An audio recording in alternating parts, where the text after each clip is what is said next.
Greetings, ICF members and friends. For those of you who are curious about the coaching education space, especially with the changes that have been implemented recently, today's conversation will hopefully create clarity and perhaps certainty on the way forward. I'm Rose, Executive Officer for Coaching Education from the ICF South African chapter. And I'm also joined by my fellow executive officer from the credentialing and standards space, as our portfolios do have many integration points. And of course, our special guest from ICF Global. So I'm going to pause now and ask them to introduce themselves. Perhaps we can start with you, Arthi. Wonderful. Thank you so much, Rose. And hello to everyone watching this video today. It's a pleasure to be here. As Rose mentioned, I'm the Executive Officer for Credentialing and Standards at the ICF South Africa chapter, and it's a pleasure to join the show today. Great. Thanks, Arthi. Rockelle? Hello, welcome. Hi, everyone. Thank you, Rose. Thank you, Arthi, so much for inviting me for this conversation today. My name is Rockelle Ward. I am the Director of ICF Global Accreditation within the ICF Coaching Education Department of ICF. And so I manage and oversee all things accreditation and work closely with not only the ICF accreditation team, but also our accredited providers and non-accredited coach education and training providers globally to ensure that all of the global gold standards of ICF accreditation are met and help to really mold and develop the future coaches of the world. So thank you again for having me today. It's lovely to be here with you. Great and lovely to have you, Rockelle.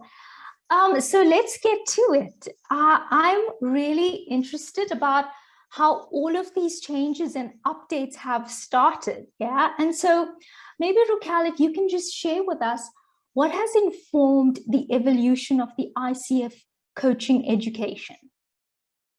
Yeah, I think that's a great place to start as well, Rose. Why this new structure and why these updates to ICF accreditation? I think as many of our accredited providers know, or anyone on this call or watching this video that has an affiliation with an ICF accredited organization, it's been quite some time since we've had a large structural update and change in accreditation. How this all came about, really during the past 2 years, the ICF Coaching Education Board of Directors has been taking a really close look at not only the quality of what we do, but the quality of coaches that are coming from our accredited providers and non-accredited providers globally. Within the past 2 years, they put together a task force on global accreditation that was comprised of many members. So it had members from our different accreditation types, ACTP, ACSTH, CCE. It had representatives from internal coaching education organizations, from coach educators from large public organizations and companies, as well as members from colleges and universities who we deem to really be the expert in adult learning and higher education globally. They met over a period of 6 months, again, to really look at the what we're doing and the why behind it. I would like to report the good news is that about 65% of what we were previously doing was consistent with leading practices in adult learning and coaching education. Good. They did feel, though, that about 35% could use some innovation, some reimagining, and really, again, to take a look at what the leading and best practices were globally and make sure that ICF coaching education standards and requirements were in line with those best practices. I like that it was such a widespread sort of review, taking into account all these different stakeholders and interested parties, Rockelle. So I love that was the sort of breadth and scope that it went to. And how interesting that the 35% was kind of what came up in terms of some of the significant work that can be done. So, what's coming up for me is I'm curious to know what is those maybe significant changes or updates within that 35% potential, and even broader on the 65 that you may be tweaking that you would like to share with us today. Yeah, absolutely. So there were really three large changes that came with this evolution of accreditation. So one, we have a new name for our family organization. Originally, we were the accreditation or programs department. And then with the One ICF initiative, we became ICF Coach Training. And now really looking into the future, we've renamed it to ICF Coaching Education. And, you know, as the world becomes more complex and the coaching profession evolves, we really want to make sure that our name is inclusive and represents all of what we are doing. We're working with coach education and training within the accreditation scope. So one of the big first things was that transition to the new name of ICF Coaching Education. Mhm. Another big change is that we've renamed our program types. So our previous program accreditation names, ACSTH, ACTP, we recognized those acronyms didn't really resonate globally. And so whether it was a coach educator, a student looking for education, a coach in the world, what did that mean? So we've now shifted to where we're referring to it as a leveled accreditation system. So that ACSTH is moving to level 1, ACTP is now named level 2, and then we have a brand new accreditation type for the first time called level 3, which is advanced mastery education, geared to help a PCC coach on their journey to that master level education. And then we'll continue to offer continuous coaching education, or CCE. One of the really exciting things, I think, is that for the first time ever also is that all the leveled accreditation types, level 1, 2, and 3, are also in line with the educational requirements for each of the 3 ICF credentials with the ICF credentials and standards team. So that level 1 is a direct pathway to the ACC credential. The level 2, just like the ACTP, is that pathway to the PCC credential. And again, the new accreditation level, level 3, is geared for PCC coaches on their journey to the MCC credential. And then the final piece is that we've got a new way of accrediting. So previously, we used to only accredit the program's curriculum and education offered. We're now looking at best and leading practices. We're moving to a structure where we're actually accrediting the entire organization. This really came from a space of recognizing that a participant or an end user's experience isn't just what happens in the classroom, right? It's how they're marketed to. It's what intake and enrollment looks like. It's the support they're offered not only during the program within the education they receive, but also once they finish. Does that organization provide support as a graduate to really build and be a thriving coach in the coaching profession? I think there's a bit of a shift in the philosophy here where, again, we're recognizing that that coach's experience isn't just what happens in the classroom, it's what happens with their entire experience. And really, the better that entire experience is with the organization, the better the coach they're going to be with their client, which is just better for the entire coaching profession. Yeah, absolutely. I love that holistic approach. And just from what you said, I can see the enormous amount of thought and intelligence behind what informed these changes. But I'm curious because, you know, all changes do have that level of excitement and energy attached to it, but then it can be quite daunting as well for others. So based on your experience and in engaging with coaches and providers, how are people really responding to these change requirements? Sure.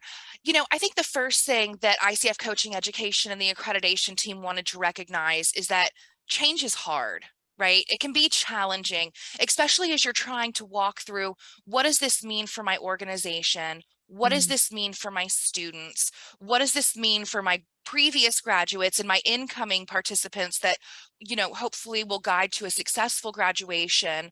What does it mean for my business?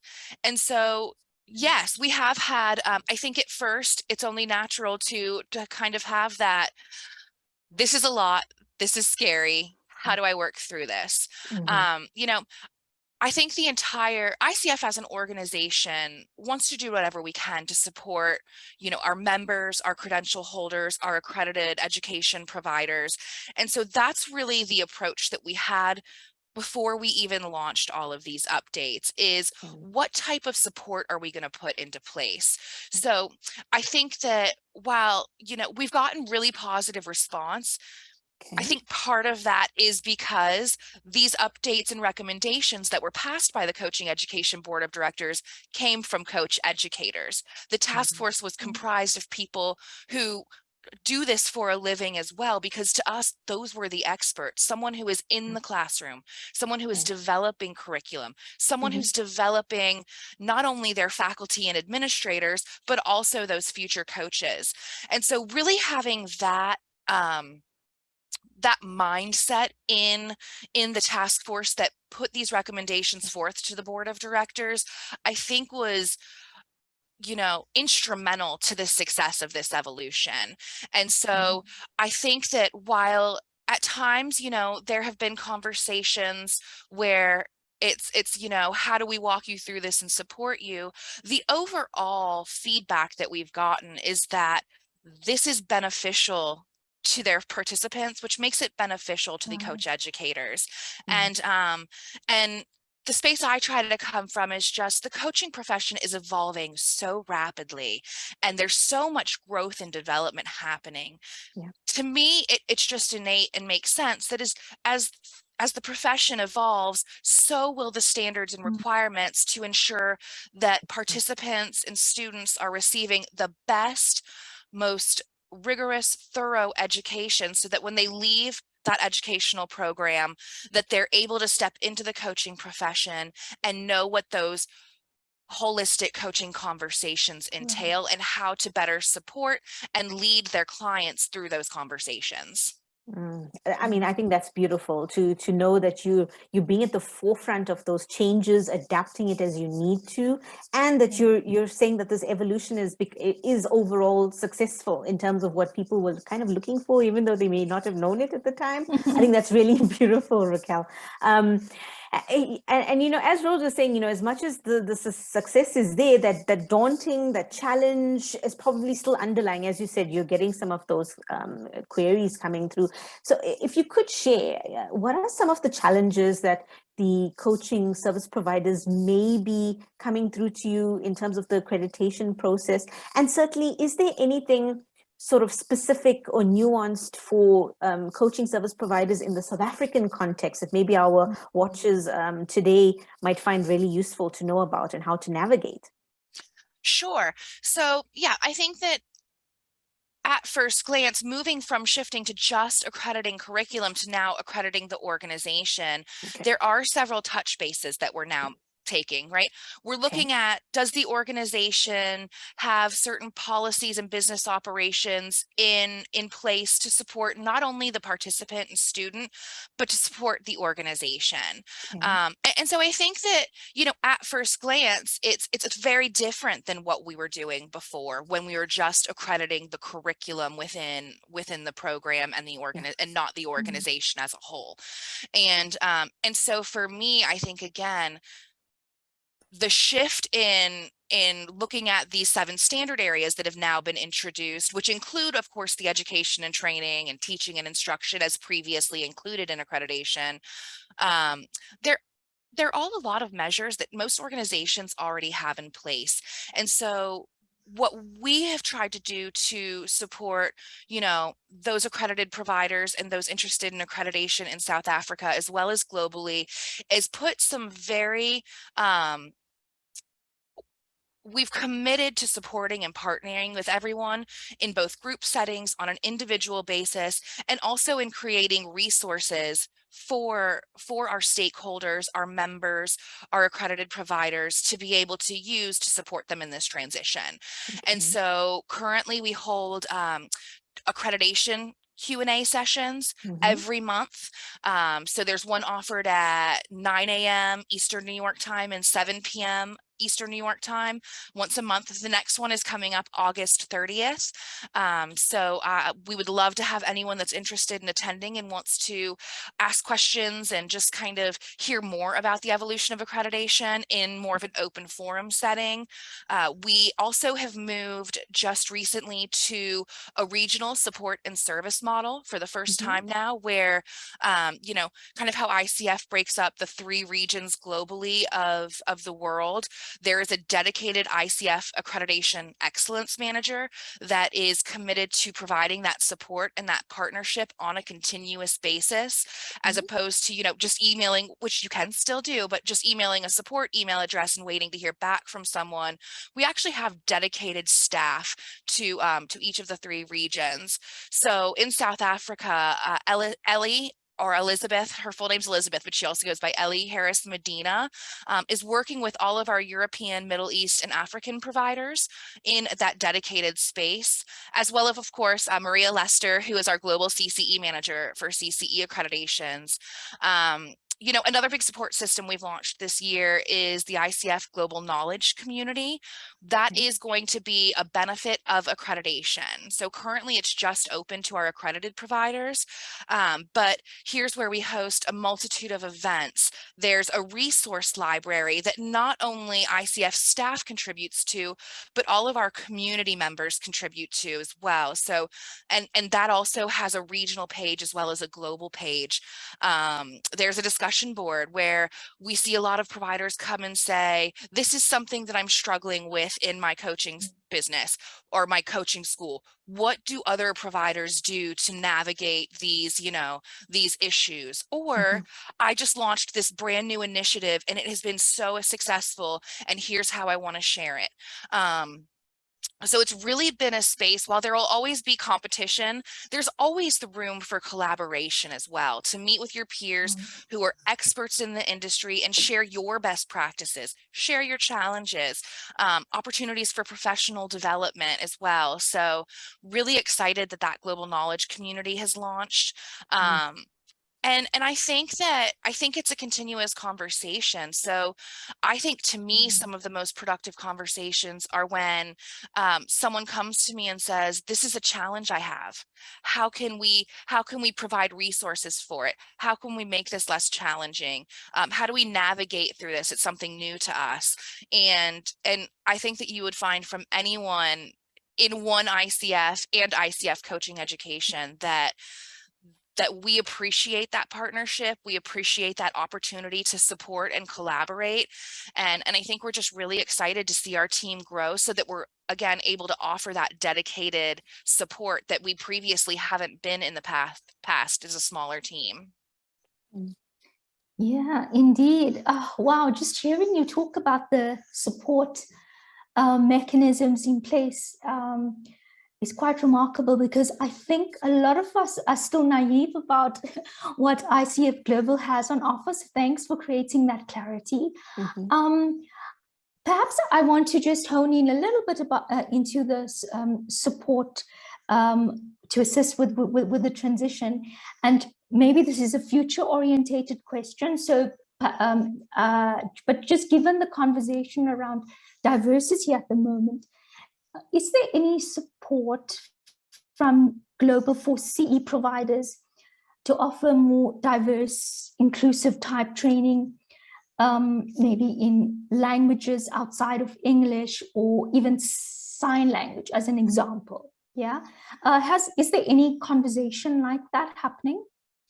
Absolutely. I think in all over ICF, we're continuing to have those conversations. And I think that we want to continue to have those conversations because diversity, equity, inclusion, justice, belonging, those are all part of ICF's values as an organization. So 2 of the new staff members that Coaching Education just hired are both bilingual. So we're able to now have staff members that can have those one-on-one meetings in Spanish, which for us, is just the first step in coaching education. We do have a platform available for all of our sessions called Wordly, and it's a live translation service where you can either listen or review a transcript in real time of the conversation in 13 different languages. I know that, the PCC marker training is currently being translated into multiple languages, as is the updated ICF credentialing exam. And so, I think there's still a lot of room for growth, but it's definitely a conversation that is taking place regularly. And not only a conversation, but we're looking for unique and creative ways to actually start bringing some of that to the forefront of different offerings and sessions and trainings and our exams, to make sure that it is more inclusive and diverse. I mean, it's wonderful to hear, Rockelle, about all of these initiatives. I mean, it's a great start in the right direction. And I wasn't actually aware of Wordly, which is so lovely to know about. I'm going to be using it personally as well. We just launched that this year, and it's been really helpful. And I think, Again, I think it's a first step in the right direction, and I think you're going to continue to see us explore and expand on those initiatives and opportunities to make all of our conversations more inclusive. And so it's exciting to have that this year, and it just makes me excited also to see, what we'll have coming next year. Oh, you're leaving us on a bit of a cliffhanger about what's going to happen next year. Well, we do have, so last year we released the DEIJ resource guide for coach educators, which is available on the ICF website. And there is a special committee that is coming together every year to continue not only to develop that resource guide, but other resources in the coaching education and coaching arena. Oh, beautiful, beautiful. I'll be looking out for it, as I'm sure a lot of our members will too. Rockelle, you've already given us such good insights about the support, about the process, what's ongoing at the moment. At this point in time, is there any other additional specific advice that you'd want to give coaching service providers who really do want to obtain an ICF accreditation? What would you say to them? Absolutely. I think the first step would be to connect with someone on our team. Our ICF accreditation excellence managers, that's exactly what they're there for, is to provide that support and see where you are in the process, identifying what type of accreditation really appeals to your organization and the education you're providing, whether it's one of the leveled or whether it's continuous education for a coach that's already on their journey. We appreciate that connection, again, that collaboration, to ensure that organizations have all of the resources they need, because sometimes if you're not currently accredited, you're not always aware of the different resources and opportunities for conversation that are there to provide that support and partnership.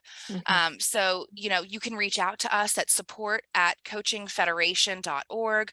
We have a multitude of resources available on the actual website as well. And then I think it's, putting the right measures in place as you're developing this curriculum to deliver to your students and participants for the first time, to make it a successful offering for them that then puts you on the pathway to ICF accreditation.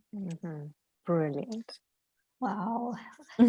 So this has really been such an engaging and informative conversation. So much of new insight. And so I really am going to revisit the website, given all that you've mentioned, Rockelle. And with all of the resources that you spoke about, I also want to encourage our chapter community to really take time to see exactly what the resources available are and to leverage off that, because as you mentioned, the support is quite vast and enormous in terms of its reach. So we thank you, Rockelle, for availing yourself to have this conversation with us, and most especially for your contribution to the coaching education space. So thank you. And thank you, Arthi. My pleasure. Thank you, Rose. Thank you, Arthi. It was so lovely to be here with you today. And thank you for everything you're doing for the South African chapter and the coaching profession as well. It's been a pleasure and such an honor to be able to partner with you in these conversations. And so thank you for inviting me today. Pleasure. Thank you, Rockelle. Pleasure.